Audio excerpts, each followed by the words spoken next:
Hello students, today we are starting a new chapter of history for ninth class. Chapter is the French Revolution, liberty, equality and fraternity.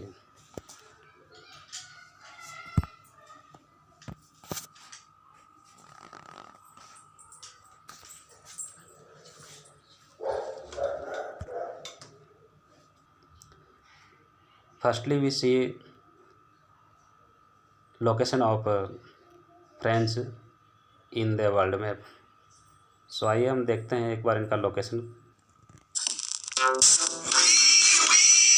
the regions of France. There are 18 of us. Sing with us now, you have a chance. We have 18 capitals too. You will learn all their names before this song is through. Gramest is my name. I'm in the northeast of France. Strasbourg is my capital. Come and give it a chance. Nouvelle Aquitaine here in the southwest of France. Bordeaux is my capital. Now let's start to advance. Number then you're out. And France is southeast. Lyon is my capital. Your knowledge has been increased. I'm Bourgogne in Franche-Comté, an eastern French region. I have a capital and its name is Dijon. My name is Bretagne, a French region in the west. Brenda is my capital. My views are the best. We are the regions of France. There are 18 of us. Sing with us now, you have a chance. Provençal Côte d'Azur, that is my name. Marseille is my capital. To pronounce me is your aim. My name is Corsica, a French island region. Ajaccio is my capital. Want to visit? Tell someone. Guyana, you see at a glance. My name's Guadeloupe, an overseas region I read. Basseterre is my capital. Visit if you please. I am Martinique, an overseas region you see. Fort-de-France is the capital you see in me. Mayotte is my name, a French region overseas. My capital, Mamouta, is my main squeeze. Réunion is my name, a French region overseas. I have a capital, its name is Saint-Denis. We are the regions of France. There are 18 of us. After watch the video, I hope that you understand little information of French. Next, I want to say that I tell you the French Revolution. On the morning of 14 July 1789, the city of Paris was in the state of alarm. The king had commanded troops to move into the city. Rumors spread that he would soon order the army to open fire upon the citizens. Some 7,000 men and women gathered in front of the town hall and decided to form a people's militia. They broke into a number of the government buildings in search of arms. Finally, a group of several hundred people marched toward the eastern part of the city and stormed the fortress prison, the Bastille, where they hoped to find hoarded ammunition. In the armed fight that followed, the commander of the Bastille was killed and the prisoners realized there were only 7 of them. Yet the Bastille was hated by all because it stood for the despotic power of the king. The fortress was demolished and its stone fragments were sold in the market to all those who wished to keep a souvenir of its destruction.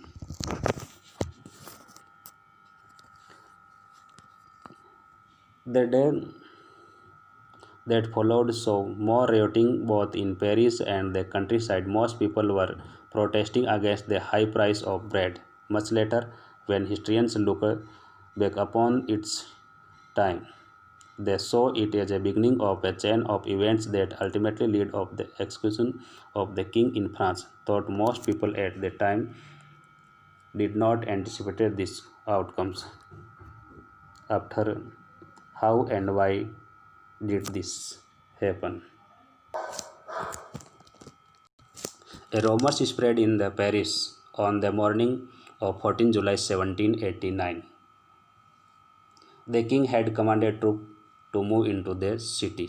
लोगों ने सोचा कि king ने army को order दे दिया है city के अंदर आने का, और आर्मी आने के बाद यहाँ के लोगों को शूट करना स्टार्ट कर देगी।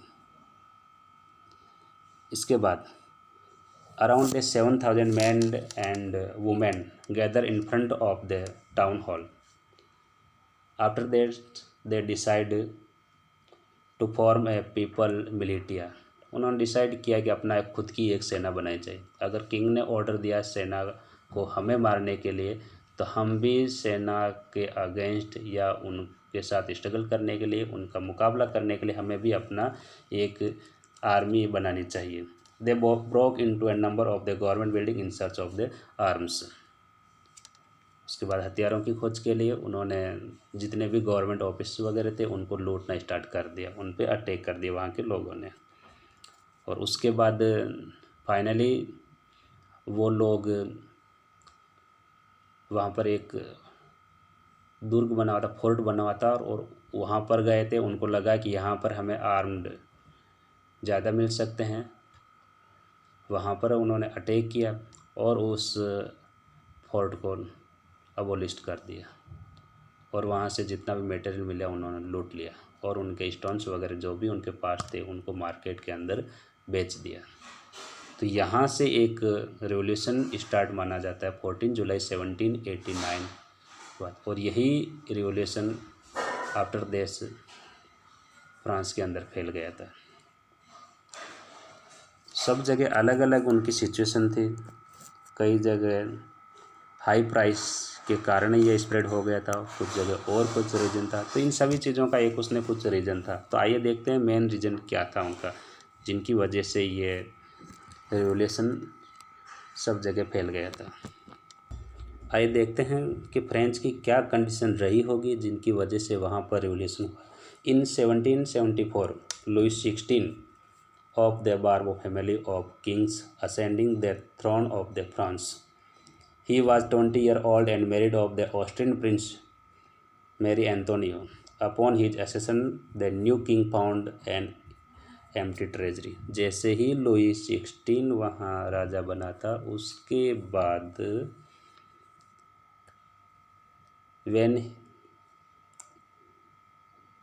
he was 20 years after this he got married. शादी हो गई उनकी 20 साल के बाद, और जैसे ही वहाँ राजा बना तो उन्होंने सबसे पहले उनका ध्यान दिया था ट्रेजरी पर, और उन्होंने देखा कि वहाँ का खजाना पूरा खाली था। और खजाना खाली होने का भी रीज़न था, long year of the war had drained in the financial resources of France. लंबे समय तक वो वॉर के अंदर इंगेज थे। Added to this was the cost of maintaining an extravagant court at the immense place of Versailles. Court के अंदर रहने वाले बहुत सारे लेबर, उनको सैलरी देना, management. Under Louis 16 France help to 13 American colony to gain their independence from the common enemy. और उसके साथ वो खुद चाहता था अमेरिकन जो कॉलोनीज है उनकी हेल्प करना चाहता था। वो अमेरिकन कॉलोनी जो फ्रीडम होने के लिए स्ट्रगल कर रहे थे, तो उनकी हेल्प भी करना चाहता था। तो इस सारी चीज़ों को कंप्लीट करने के लिए, उनकी नीड्स को फुलफिल करने के लिए उनको और रुपयों की ज़रूरत थी। एक तो उनका कोर्ट का खर्चा बढ़ता जा रहा था, ऊपर से अदर कंट्रीज उनकी हेल्प करना था। They were added more than $1 billion to debt that had already risen to more than $2 billion। और उसके पहले भी उन्होंने युद्ध के लिए कर्ज लिया था, और उसके बाद और उनका कर्ज बढ़ गया था, और उनके बाद वो कर्ज का उनको इंटरेस्ट भी देना पड़ता था। Lenders who gave the state credit now began to charge 10% interest on loans। तो अब उसके बाद क्या हुआ, जो उनको देने वाले थे लेंडर्स, वो उनसे चाहते थे कि उनको 10% इंटरेस्ट मिले। So the French government was obligated to spend an increasing percentage of its budget on interest payments alone to meet its regular expenses such as the cost of maintaining an army, the court, running government officers of universities. The state was forced to increase taxes. इन सारी चीज़ों के खर्चे के लिए वहाँ के king ने decide किया था कि मैं टैक्स और इंक्रीज कर दूँ। So students, already you know, if a king increase a tax, then will sure their citizens not support with. After that, the society of state was part of the federal system that dated back to the Middle Age. The term old rag was usually used to describe the society and instruction of the France before 1789. Next अब हम देखते हैं उनका और भी reason था, और उस रीजन में आते हैं the 3 states. Before the revolution the French people were divided into 3 groups. वहाँ की सोसाइटी 3 ग्रुप में डिवाइड थी। फर्स्ट जो ग्रुप था उनको क्लेर्जी बोला जाता था, और क्लेर्जी मीन्स चर्च,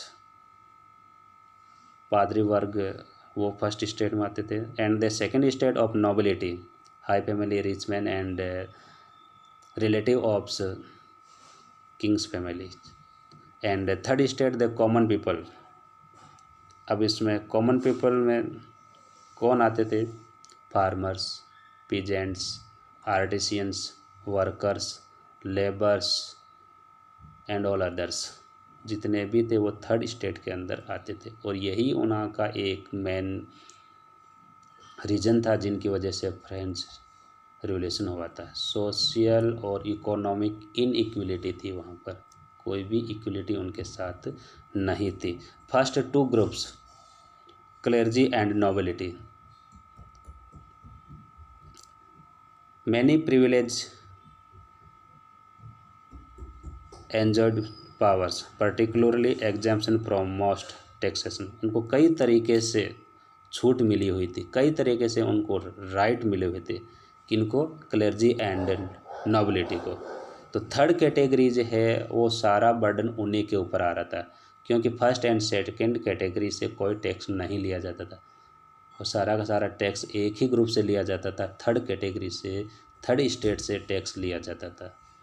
तो थर्ड स्टेट वाले गवर्नमेंट से दूर हटते गए, और उसके बाद एक समय एक रिजल्ट ऐसा आया कि उन्होंने रिवोल्यूशन करना पड़ा था। आइए देखते हैं। The first state was the Catholic church officials clergy. Church था, उसी को फर्स्ट स्टेट कहा जाता था, क्लेर्जी, सुप्रीम पावर था। And second nobility, with the exception a few liberals, the nobility wanted greater political influence for themselves, but nothing the third states। कई सारी चीज़ें उनको पॉलिटिकल राइट मिले थे, लेकिन ये राइट थर्ड स्टेट को नहीं मिले थे। उसके बाद भी कुछ कंडीशन और भी थी। And third state, this cartoon from the era of the French Revolution, despite the third state of a person in chains who supports the clergy and nobility on his back। आप लोग इसके अंदर देख सकते हैं किस तरीके से थर्ड स्टेट नीचे झुका हुआ घुटनों के बल, और ये दोनों फर्स्ट एंड सेकंड स्टेट वाले उनके ऊपर बैठ के उनका मिसयूज कर रहे हैं। उसके बाद भी कुछ और रीजन थे।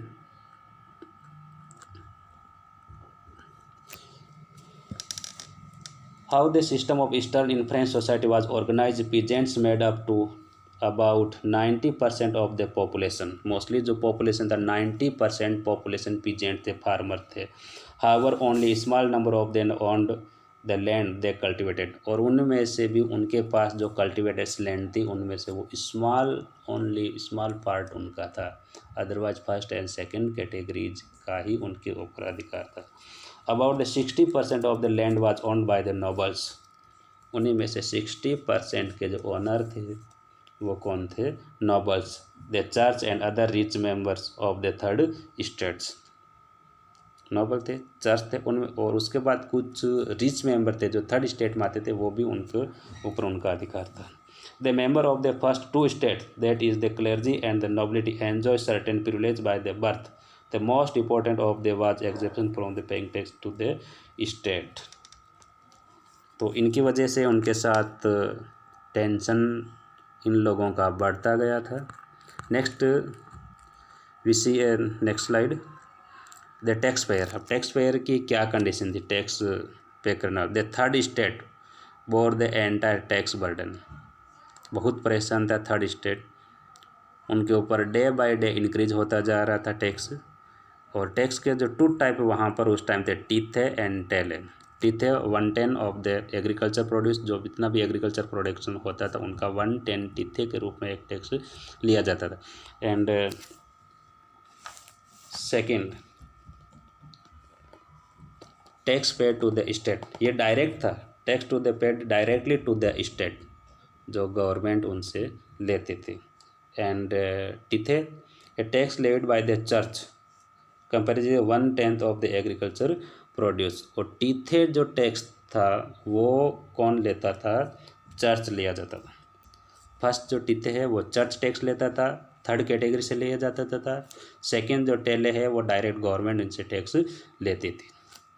ये चीज़ आपको याद रखना है। Clergy and nobility enjoy at the cost, ये सारी चीज़ें वो उनको एंजॉय करते थे, clergy and nobility. Next point, livre. Livre क्या थी? लिवरे वहाँ की एक करेंसी थी, unit of currency in France, discontinued in 1794। उसके बाद लिवरे की करेंसी ख़त्म हो गई थी। उससे पहले तो वहाँ की करेंसी थी, उसको लिवरे कहा जाता था। Next the French royalty. अब हम नेक्स्ट देखेंगे कि फ्रेंच जो रॉयल फैमिली थी वो किस तरीके से अपने राइट्स थे उनका मिसयूज करती थी।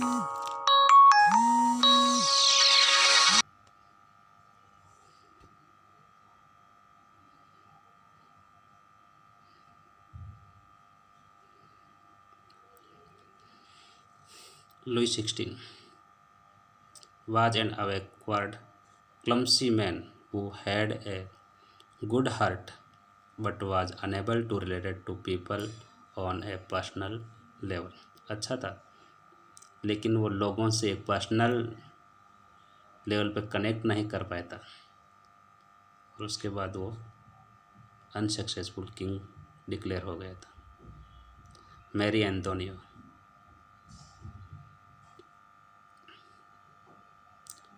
ये ऑस्ट्रियन राजकुमारी थी, बहुत ज़्यादा उनको खर्च करने का शौक़ था।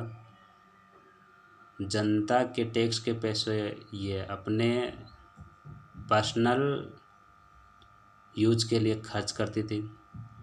बहुत सारा उसको ज्वेलरी का शौक़ था, कई टाइप के ये कपड़े पहनती थी, हर रोज़ नए कपड़े पहनती थी और महंगे महंगे कपड़े पहनने का इनको शौक़ था। तो जनता इनसे बहुत वहाँ की नाराज़ थी।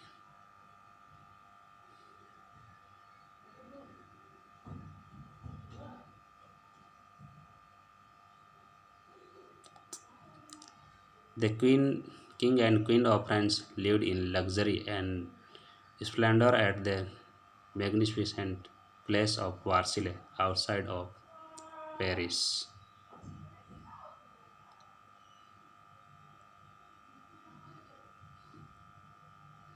उसके बाद हम देखते हैं एक छोटा सा वीडियो देखते हैं जिसके अंदर हम देखेंगे कि द स्ट्रगल ऑफ सर्वाइव, जीवन जीने के लिए स्ट्रगल हुआ था, और वो स्ट्रगल क्यों हुआ था आइए एक देखते हैं हम video.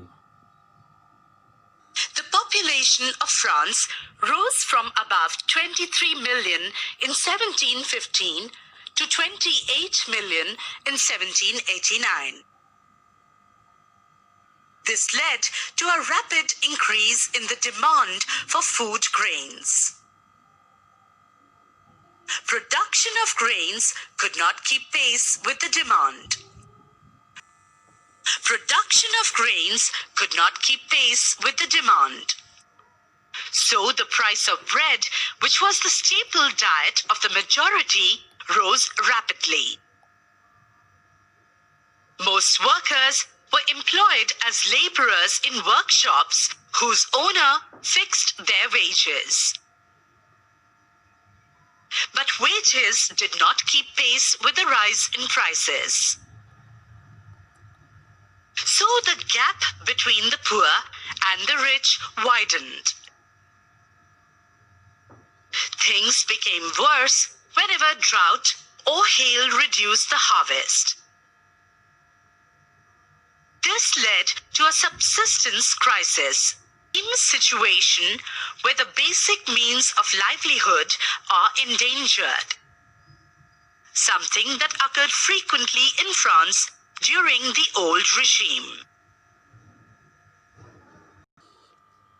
So students, I hope you that then understand this topic of the struggle to survive.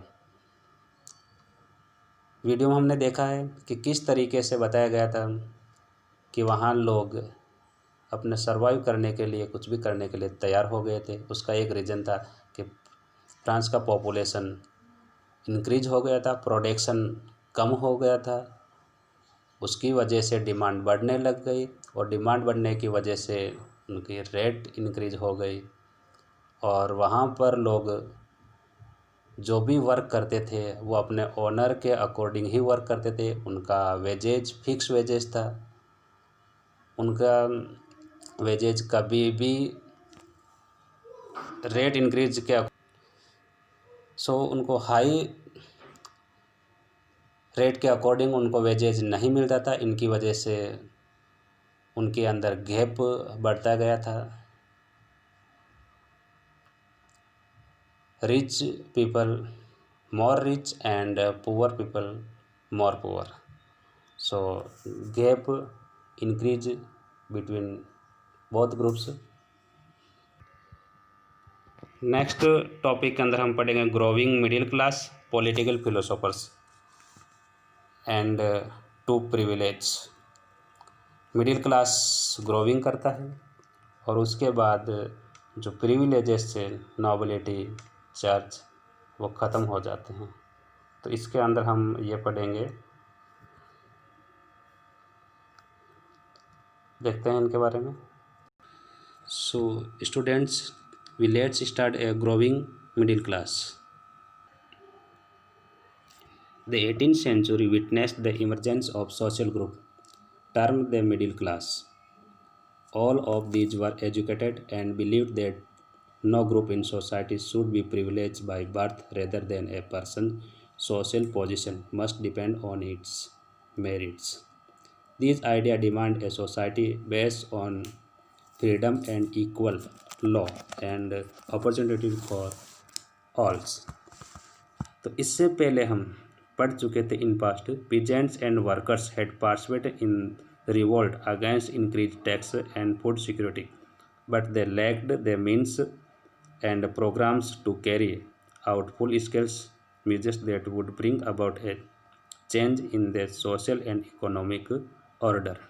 But उसके बाद जो नया मिडिल सोशल क्लास इमर्ज हुआ था, उनके आइडियाज़, उनके बिलीव्स डिफरेंट थे। उनका सोचना था कि प्रिविलेज के अकॉर्डिंग कोई भी राइट नहीं होना चाहिए। तो वो क्या चाहते थे? वो चाहते थे कि all persons are equal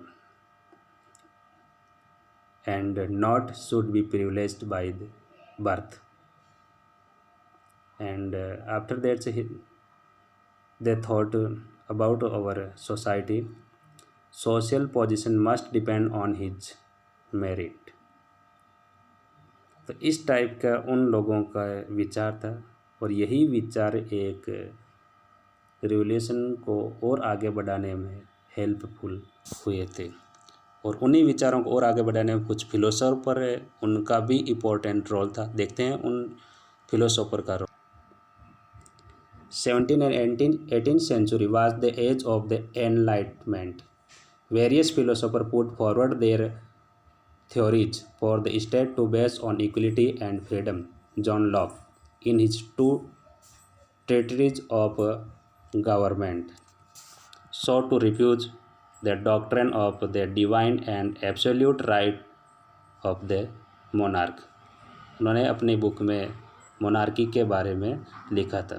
next Rousseau propose a form of government based on a social contract between people and representative. Social contract book लिखा था रूसो.